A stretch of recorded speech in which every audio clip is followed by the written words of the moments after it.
तो भाई लोग कैसे हो आप लोग। तो स्वैलोड स्टार के नेक्स्ट नॉवल के एपिसोड नंबर 164 में आपका स्वागत है।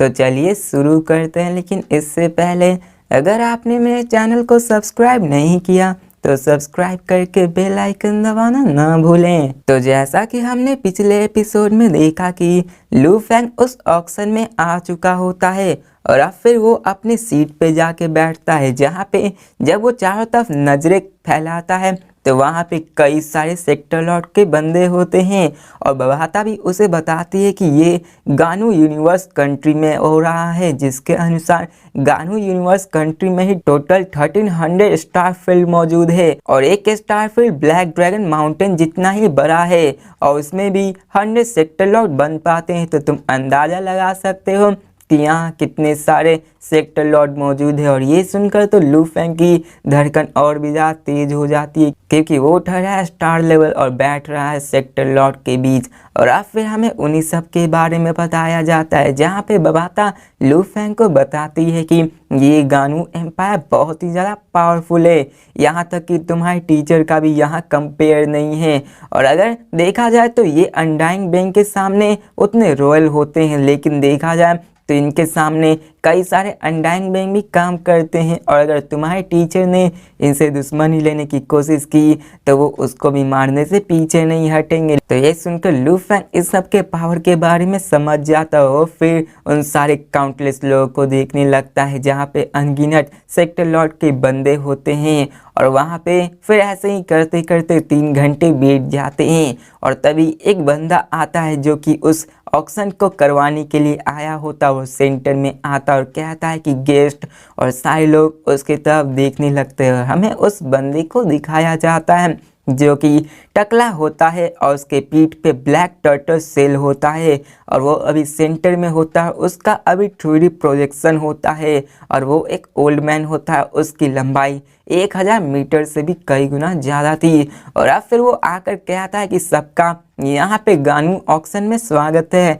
मैं यहाँ पर वर्चुअल यूनिवर्स नेटवर्क कंपनी से हूँ और आप सबको रिप्रेजेंट करने आया हूँ। और वो फिर the virtual universe first bank, the virtual Galaxy bank, the battle x collegium, the universe mercenary alliance और गानू एम्पायर उन सबका स्वागत करता है। वो कहता है कि आप में से ऐसे कई लोग होंगे जो मुझे पहचान लिए होंगे और वैसे जो नए हैं उन्हें मैं कहना चाहूँगा कि आप मुझे ओल्ड बटुआ कह सकते हो। और अब फिर वो कहता है कि चलो मैं फिर से आ गया हूँ तो इसकी शुरुआत करते हैं।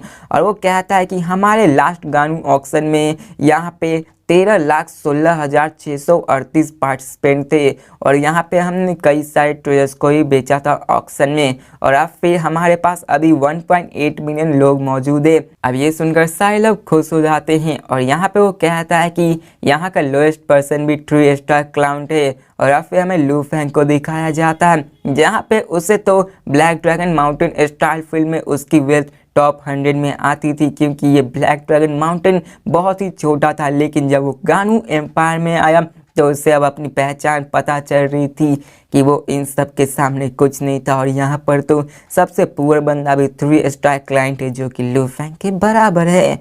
और अब फिर वो ऐसे ही आगे सब सुनते जाते और अब फिर वो ओल्ड मैन कहता है कि अभी ऑक्शन का समय होने का शुरुआत बाकी है और अभी इसमें थोड़ा देर लगेगा, लेकिन इसके पहले ऑक्शन को शुरू करने से पहले थोड़ा वार्म अप कर लेते हैं ताकि फिर हम इसे ऑफिशियली स्टार्ट कर सके। और वो टर्टल सेलमैन अपने तरफ एक इशारा करता है, तभी एक बड़ा सा स्क्रीन आ जाता है। उस पे एक बड़ा सा गैलेक्सी मौजूद होता है और ये गैलेक्सी वो ऑक्शन में बेचने के लिए लाया हुआ होता है, जिनमें कि कई सारे लाइफ प्लैनेट्स होते हैं और उनमें भी कई सारे पावरफुल फाइटर्स मौजूद थे उन लाइफ प्लैनेट्स पे। और वो बंदा कहता है कि ये ताना स्टार फील्ड है और ये 1300 स्टार फील्ड गानू एम्पायर में से एक छोटा सा स्टार फील्ड है और इसमें टोटल 668 गैलेक्सीज मौजूद है। और यहाँ पे एक अनडाइंग बैंक इसे रूल करता है, लेकिन अभी वो लाइफ एंड डेथ के एडवेंचर पे जा रहा है, जिसके कारण उसको पता नहीं है कि वो मर कर आएगा या जी कर, इसलिए वो इस स्टारफील्ड को बेचना चाहता है। और यही हमारे वार्म अप होगा इस ऑक्शन को शुरू करने से पहले। और कहता है कि चलो अब बोली लगाओ इस स्टारफील्ड टाना पे। और यहाँ पे ये सुनकर सारे लोग एक्साइटेड हो जाते हैं। लूफेन पूछता है कि आखिर ये टाना स्टारफील्ड क्या है। अब यहाँ पे उसे बबाता बताती है कि अपने दिमाग में एक बात याद रखो कि सिल्वर ब्लू एम्पायर सिर्फ 8 गैलेक्सीज को कंटेन करती है, लेकिन वो भी लो लेवल सिविलाइजेशन में आती है। और बात करें टाना स्टारफील्ड की तो वो अकेले ही 600 गैलेक्सीज को यूज करती है, जो कि एक मिडल लेवल सिविलाइजेशन के नज़दीक है। और वो कहता है कि ये सिर्फ वार्म अप के लिए है, जो कि इतना ज़्यादा वैल्यूबल हो के भी इसे बेचा जा रहा है। अब यहाँ पे ऐसे कई सारे लोग इसके बारे में ही बात कर रहे होते और यहाँ पे एक बंदा बोलता है कि मैंने सुना है कि यहाँ का सबसे वैल्यूबल आइटम प्राइमल यूनिवर्स है, जो कि यहाँ का ऑक्शन का डेफिनेटली बेस्ट ऑक्शन होने वाला है, जो कि पिछले 10,000 सालों के बाद ही होता आता है। और यहाँ पे लू फेंग भी उन सब की बातों को सुन पा रहा होता है। अब यहाँ तो गानू ऑक्शन हर 3 साल के बाद होता था, लेकिन हर ऑक्शन थोड़ा सा अलग होता है और हर 1000 और 10,000 साल बाद ऑक्शन में हाई लेवल ट्रेजर्स जरूर ही आ जाते हैं, जहाँ पे इसके लिए बहुत सारे पार्टिसिपेंट जुड़ते हैं। और अब फिर वहाँ पे सब लोग टाना स्टारफील्ड के बात करने लगते हैं कि वो बहुत ही अच्छा है। और अब फिर सब लोग बोली लगाने लगते हैं कि ताकि वो उसे खरीद के अपने वॉरियर्स को न्यूचर कर सके और अपने स्लेव्स को बड़ा कर सके, और ताकि इनमें कई सारे उनके फ़ायदे भी थे। और अब फिर सारे लोग अपने प्राइस लगाना शुरू कर देते हैं, जिनमें सबसे पहले 300 मिक्स्ड एलिमेंट यूनिट होता है और फिर ऐसे ही बढ़ने लगता है उसका प्राइस, जो कि बढ़ के 400 मिक्स्ड एलिमेंट यूनिट हो जाता है। और ये देखकर लू फेंग कंफ्यूज हो जाता है और वो बबाता से पूछता है कि एक गैलेक्सी की प्राइस 1000 से 10,000 यूनिवर्सल डॉलर के बीच होता है, और ये गैलेक्सी स्टारफील्ड वो 668 गैलेक्सी को अपने अंदर रखे हुआ है। तो टेक्निकली देखा जाए तो इसके लिए 200 से 300 मिक्स्ड एलिमेंट ज़्यादा है और ये बहुत ही होगा इसके लिए। लेकिन वो कहता है कि लू फेंग तुम सिर्फ एक सिंगल गैलेक्सी की बात कर रहे हो, लेकिन ये पूरा का पूरा स्टारफील्ड है जिसमें कि 668 गैलेक्सीज मौजूद है। और अगर ये गैलेक्सीज एक दूसरे से दूर होती तो इनको अपने अपने ऑर्गेनाइजेशन अपने अंदर ले आते, लेकिन ये पूरा का गैलेक्सी एक ही स्टारफील्ड में मौजूद है और वो एक ही जगह पे है, जिसके कारण इसका प्राइस इतना ज़्यादा हाई हो रहा है। और इसी कारण एक सिंगल स्टारफील्ड इतना ज़्यादा पैसे को वर्धित करता है। अब लू फेंग भी इन सारी बातों को समझ जाता है और फिर लू फेंग को दिखाया जाता है जो कि स्क्रीन की तरफ ही देखता है और वहाँ पे देखता है कि वो स्क्रीन कॉन्स्टेंटली रिफ्रेश हो रहा होता है और वहाँ पे प्राइस कॉन्स्टेंटली बढ़ रहा होता है। और अभी के दरमियान वहाँ पे 400 मिक्स्ड एलिमेंट्स यूनिट होता है, फिर बढ़कर 420, फिर 416 और ऐसे ही एक पलक झपकते ही वहाँ पे 860 मिक्स्ड एलिमेंट्स यूनिट हो जाते हैं।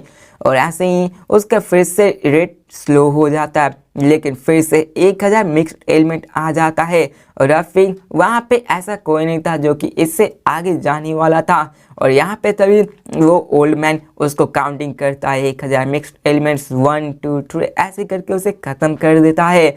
और यहाँ पे वो उस बंदे को दे देता है जहाँ पे जिसके लिए इसने खरीदा होता है।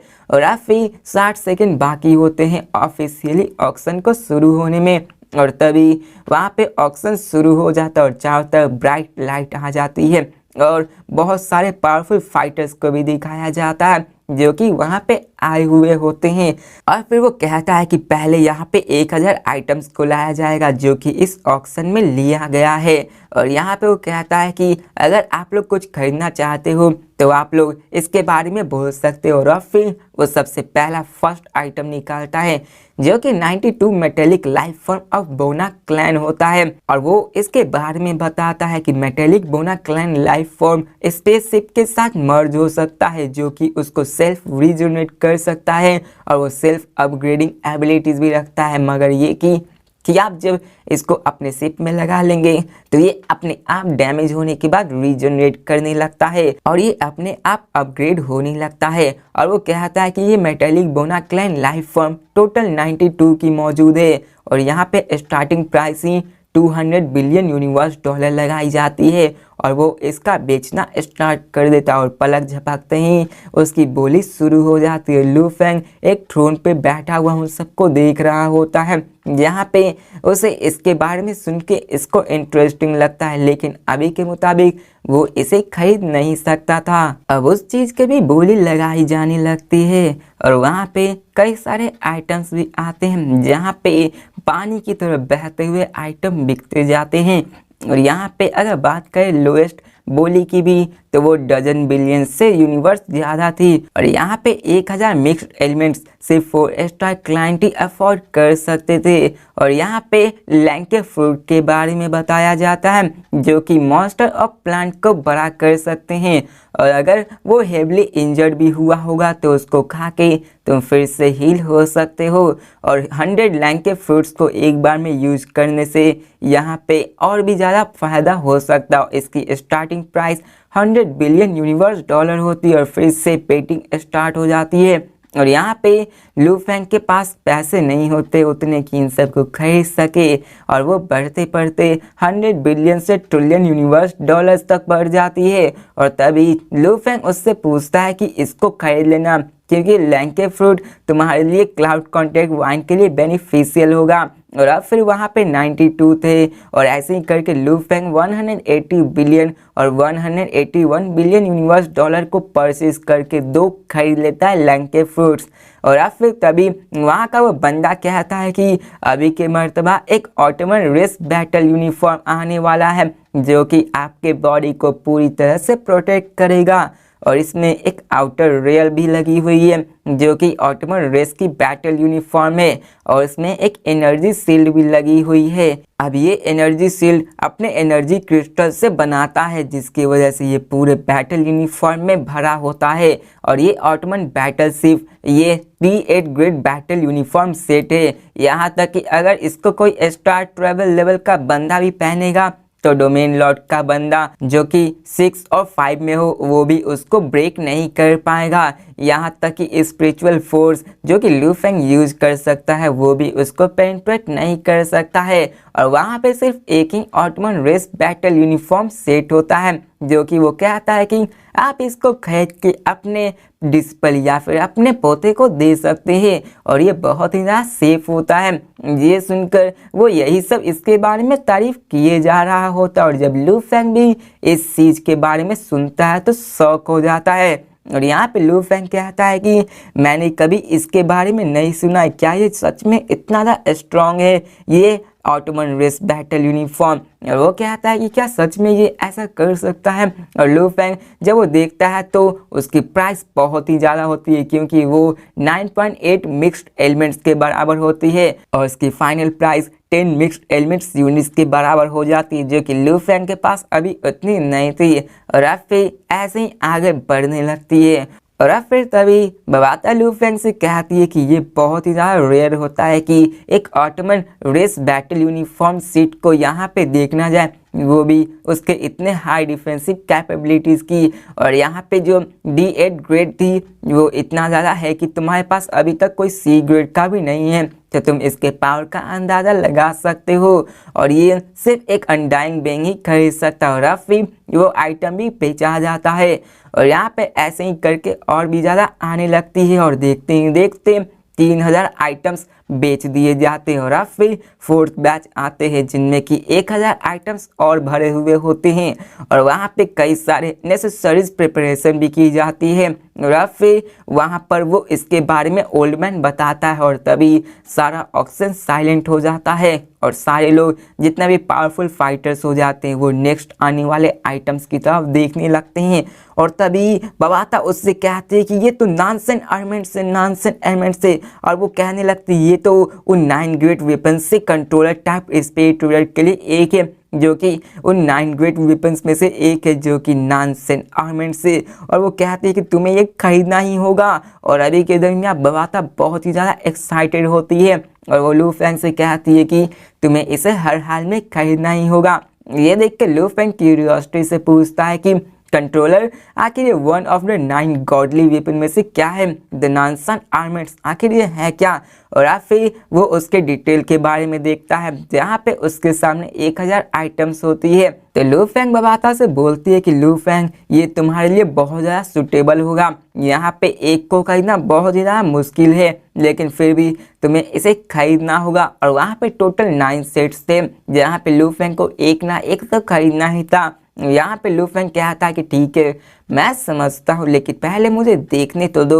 और फिर लू फेंग उसकी तरफ देखने लगता है जिसका नाम था नानसन आर्मेंट्स। और फिर वो उस पर टैप करके उसके सारी डिटेल्स के बारे में देख रहा होता है और उसके सारे एक्सप्लेनेशन उसके बारे में लिखा होता है।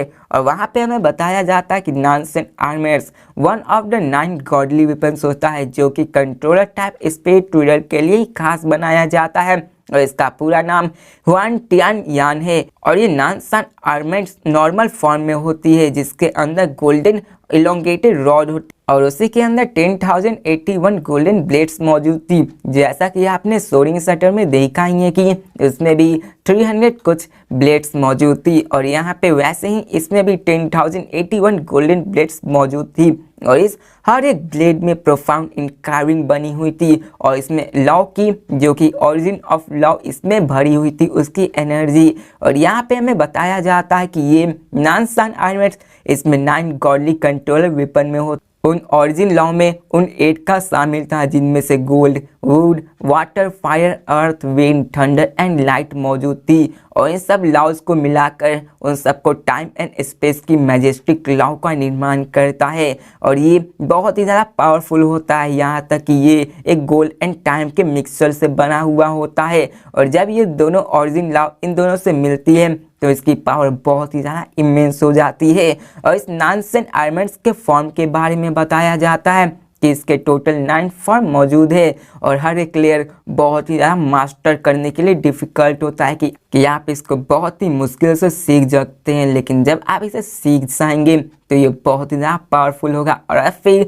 वहाँ पे सारी डिटेल के बारे में होता है कि फर्स्ट फॉर्म जिसने कि एक स्टार लेवल का पंडा इसे बहुत ही डिफिकल्ट से यूज कर पाता है, लेकिन जब वो इस फर्स्ट फॉर्म को सीख जाता है तो वो अपने स्टार लेवल में होने के कारण वो अपने लेवल के दौरान इनविंसिबल हो जाता है और उसे अपने लेवल में कोई भी रेयरली हरा सकता है।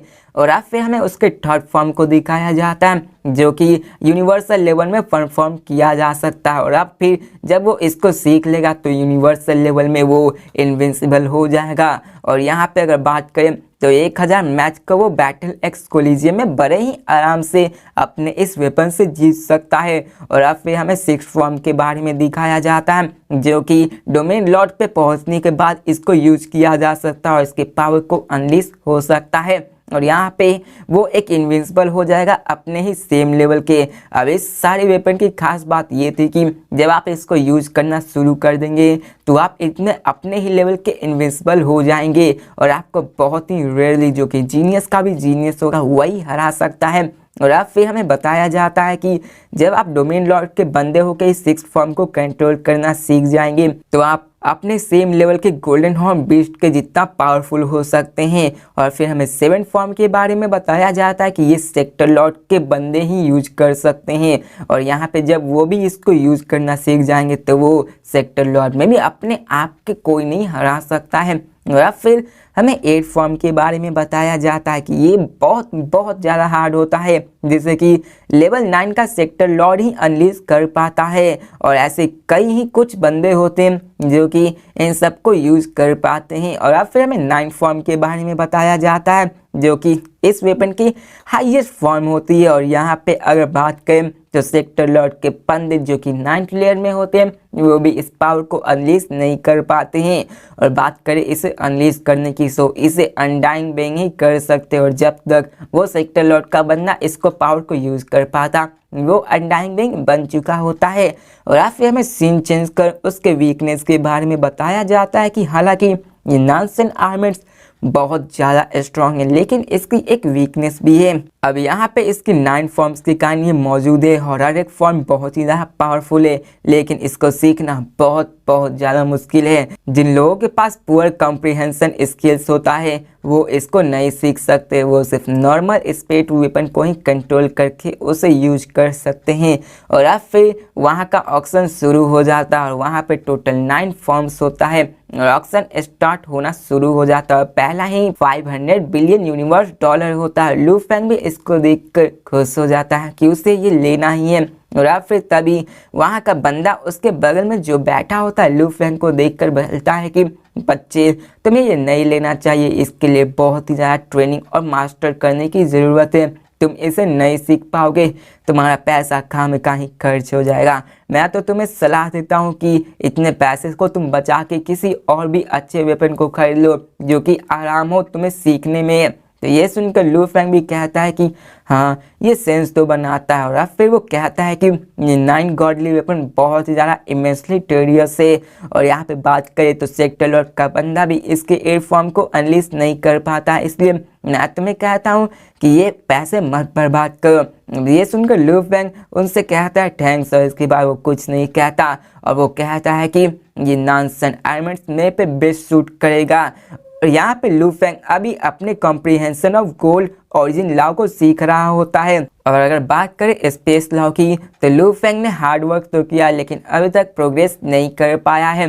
और अभी के दरमियान गोल्डन हॉर्न बीस्ट के पास गोल्ड ओरिजिन लॉ होती है और नॉनसेंस ऑर्नामेंट्स को सीखने के लिए गोल्ड और स्पेस दोनों की ज़रूरत होती है, जिसके कारण लू फेंग के पेस पे बहुत ही सूट करता है। और इन सब की क्वालिटी के कारण वो इस नॉनसेंस आर्मेंट्स को जरूर यूज कर पाता। और अब फिर बबाता लू फेंग से कहती है कि लू फेंग तुम्हारी सोरिंग शटर की मैक्सिमम पोटेंशियल यूनिवर्सल लेवल तक ही हो सकती है, उसके बाद ये तुम्हारी काम की नहीं हो पाएगी। इसलिए जब तुम्हारा गोल्डन हॉर्न बेस्ट अपने पावर को फुल्ली अनलीज कर पा रहा था, इसी कारण कोई भी तुम्हारा चैलेंज नहीं कर पा रहा था, लेकिन जब तुम्हारे पास नॉनसेंस आर्मर्स आ जाएंगे तो तुम्हें इसको यूज करने में कोई डर नहीं होगी, तुम इसको आराम से यूज कर पाओगे। बस तुम्हें उन 9 फॉर्म को ब्रेक थ्रू करना स्टार्ट हो जाएगा। और लू फेंग भी इन बातों को समझ पा रहा था और वो कहता है कि मैं इसके 1 लेयर को आराम से ब्रेक थ्रू कर सकता हूँ। और लू फेंग कहता है कि बबाता तो तुम्हें क्या लगता है कि ये नॉनसेंस आर्मेंट्स कितना दूर तक जाएगा?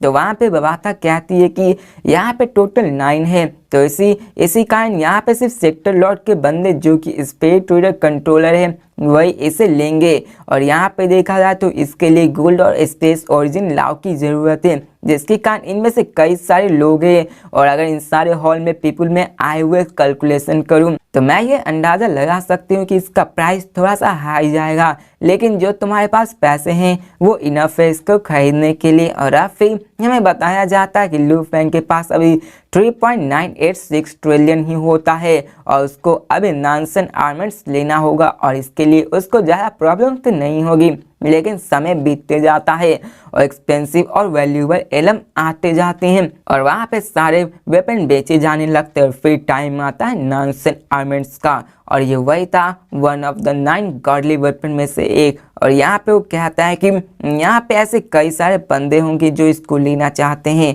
तो इसलिए मुझे डर है कि तुम्हें शायद ये मिल सकता है, लेकिन इसमें थोड़ी प्रॉब्लम तो होगी ही। लेकिन वो कहता है कि अगर तुम अपने इस 9 फॉर्म को अनलीज करने में काबिल हो गए तो यहाँ तक कि इस यूनिवर्स में ऑटोमन रेस का, यहाँ तक कि बीस्ट रेस और इवन तक स्पेस बीस्ट जो कोई भी है वो तुम्हारे ओपोनेंट बनने के काबिल नहीं होंगे, बहुत ही रेयर होगा। और फिर वो टर्टलमैन इन सब के बारे में बहुत ही वाहवाही करने लगता है ताकि इसकी प्राइस बहुत ही हाई जाए।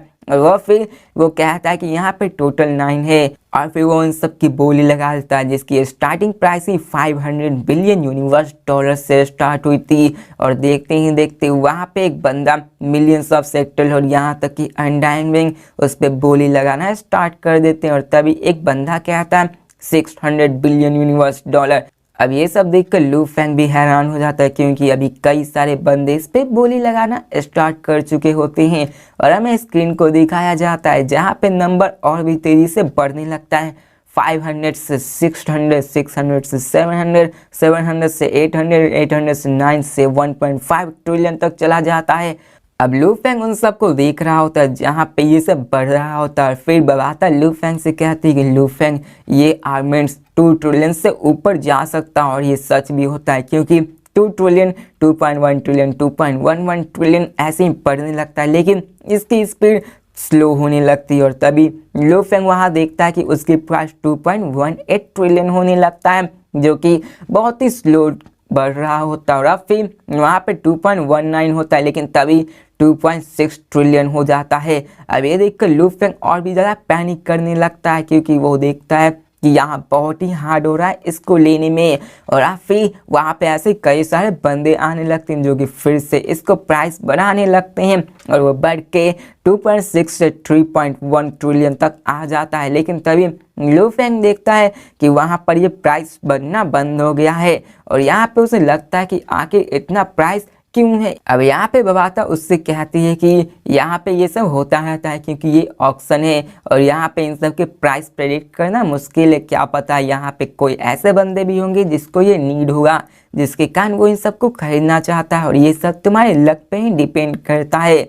और अब फिर वो कहता है कि तुम्हें फिर भी इसे लेना ही है। और अब फिर लू फेंग इस बात को समझता है और देखता है कि उसका करंट प्राइस 3.2 ट्रिलियन होता है, लेकिन यहाँ पे देखता है कि वो 3.2 ट्रिलियन वहीं पे रुका हुआ हो। और अब फिर लू फेंग अपने बबाता से बोलता है कि बबाता मेरे भाई के पास मैसेज भेजो ताकि वो मुझे कुछ पैसे भेज सके, ताकि मैं और भी ज़्यादा ट्रेजर्स को एक्सचेंज कर सकूं। और ये सुनकर बबाता और उसके भाई के पास वो मैसेज भेज देती है। अब यहाँ पे लू फेंग रिलैक्स होता है क्योंकि वो कहा होता है कि उसे कम से कम 2 ट्रिलियन यूनिवर्स डॉलर चाहिए होता है, और अब फिर वहाँ पे वो बढ़ रहा होता है, जो कि अभी Lu Feng 3.6112 trillion universe dollar दे दिया होता है। और वहाँ हमें स्क्रीन पे दिखाया जाता है जो कि अभी भी धीरे धीरे बढ़ रही होती है, 3.6090 ऐसे ऐसे बढ़ रहा होता है। लेकिन तभी वो 3.6101 ट्रिलियन यूनिवर्स डॉलर पे रुकता है। और लू फेंग ये देखकर राहत महसूस करता कि आखिरकार ये यहाँ पे रुक ही गया।